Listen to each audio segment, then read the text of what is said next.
आदरणीय मित्रों, श्री अवतार का बोध हो, श्री माता धरती का बोध हो। आज का प्रश्न है कि चारों युगों की आयु कितनी होती है। ये जो चार होते हैं युग, कलयुग, द्वापर, त्रेता और सतयुग, इनकी आयु कितनी होती है। इसके संदर्भ में दो मान्यताएं हैं, दो विचारधाराएं हैं। हम दोनों ही बातों को आपके सामने रखेंगे और फिर एक निष्कर्ष पर पहुंचने का करेंगे प्रयास। और भ्रांति हुई कैसे, क्या, इस पर भी अंत में चर्चा करेंगे। देखिए, आपने शायद सुना भी हो कि जो पहली मान्यता है कि इस युग की, ये जो अभी चल रहा है क्या, कलयुग, इसकी आयु लोग बोलते हैं कि 4,32,000 साल है। लेकिन आपको क्या इस पर विश्वास होता है? लगता है कि तार्किक है ये बात? खैर, और द्वापर की आयु कितनी है? इसका दुगुना, यानी कि 8,64,000 वर्ष। और त्रेता की आयु क्या है? यानी कि कलयुग से 3 गुना अधिक, अर्थात 4 × 12,96,000 वर्ष। और इसी तरह से सतयुग की आयु इससे 4 गुना अधिक, अर्थात 17,28,000 वर्षों की मानी जाती है। यह एक मान्यता है। लेकिन क्या आपको यह मान्यता लगती है कि तार्किक हो? जिस युग में हम लोग जी रहे हैं और जैसा ज्ञान विज्ञान हमारे पास है, इस आधार पर यह आपको तार्किक लगती है? शायद नहीं लगती होगी। एक दूसरी मान्यता है, वह भी बता देते हैं आपको हम। वह मान्यता है कि ये जो युग है, कौन, कलयुग, इसकी आयु है 1200 वर्ष, द्वापर की 2400 वर्ष और त्रेता की है 3600 वर्ष और सतयुग की आयु 4800 वर्ष मानी जाती है।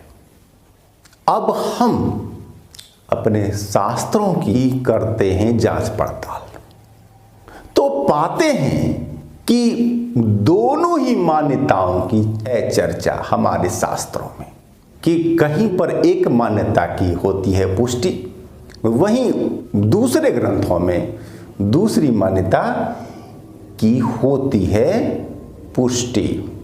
तो फिर सत्य कौन? यह उठता है प्रश्न, आपके भी मन में उठता होगा।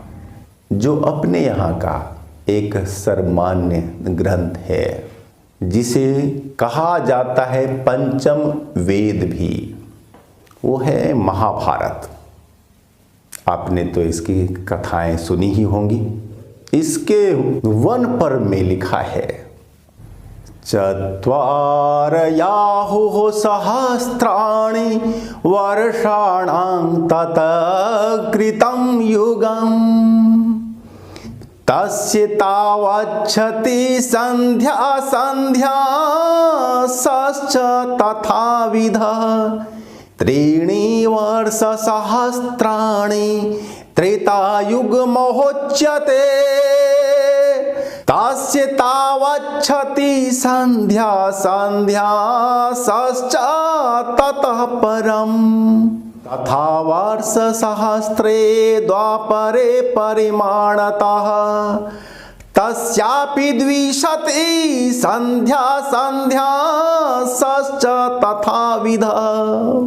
सहस्रमेकं वर्षाणां ततः कलियुगो स्मृतम् तस्य वर्षशतं सन्धि सन्ध्याश्च ततः परम् सन्धि सन्ध्यां सयोस्तुल्यं प्रमाणमुपधारय।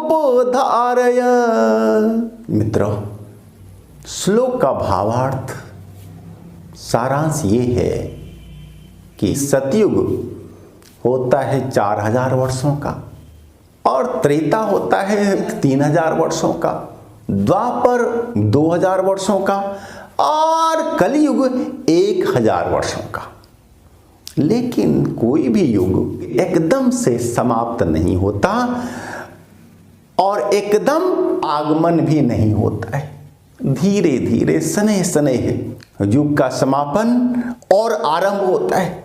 जैसे कि दिन से रात अचानक नहीं होती, धीरे धीरे स्नेह स्नेह संध्या होती है और फिर रात्रि होती है। ठीक है, इसी तरह से युग भी बदलने में समय लेता है। तो सतयुग की संध्या और संध्यांश होते हैं 400 सालों के, और इसी तरह से त्रेता युग की संध्यांश ये होते हैं 300 वर्षों के। द्वापर युग की संध्या और संध्यांश 200 सालों के, और कलियुग की संध्या और संध्यांश 100 वर्षों का होता है। तो फिर हम जोड़ते हैं जब संध्या संध्यांश सहित युग की आयु, तो कलियुग होता है 1200 वर्षों का, द्वापर होता है 2400 वर्षों का और त्रेता 3600 और सतयुग 4800 वर्षों का कुल होता है। और मित्रों, इसी तरह से बहुत सारे ग्रंथ हैं, जैसे लिंग पुराण में आता है।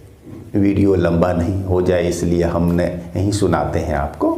लिंग पुराण में है इसकी चर्चा, युगों की चर्चा। और आप हरिवंश पुराण पढ़ें, वहाँ भी युगों की चर्चा है, जो अभी हमने कहा। और महान ग्रंथ एक मानवीय सभ्यता का पहला संविधान था, मनुस्मृति, वहाँ भी इसी बात का समर्थन है कि कलियुग 1200 सालों का, द्वापर 2400 वर्षों का, त्रेता 3600 और सतयुग 4800 वर्षों का होता है। अब आता है प्रश्न कि फिर ये भ्रांति हुई कैसे, ये दो मान्यताएं हो गई कैसे? एक मान्यता है कि कलियुग 1200 सालों का, दूसरी मान्यता है कि कलियुग 4,32,000 सालों का। ये हो गया कैसे? अब इसको आप ठीक तरह से समझें कि यह हुआ कैसे आखिर। देखिए, आप तो जानते ही हैं कि संस्कृत हिंदी में एक ही शब्द के विभिन्न अर्थ लिए जाते हैं, एक ही शब्द के विभिन्न अर्थ होते हैं। जैसे शब्द है कुल, तो इसका अर्थ क्या लेते हैं आप? कुल मन टोटल सब। और दूसरा अर्थ क्या लेते हैं इसका? कुल यानी खानदान, वंश। देखिए, एक ही शब्द है कुल, दो अर्थ और बिल्कुल भिन्न भिन्न अर्थ होते। और इसी तरह से दिव्य वर्ष, दिव्य शब्द का अर्थ विद्वानों ने भिन्न भिन्न लिया और भावार्थ भिन्न भिन्न हो गए, और उसका प्रभाव मान्यता भी भिन्न भिन्न हो गए। दिव्य माने सूर्य, दिव्य माने देवता, दोनों होते।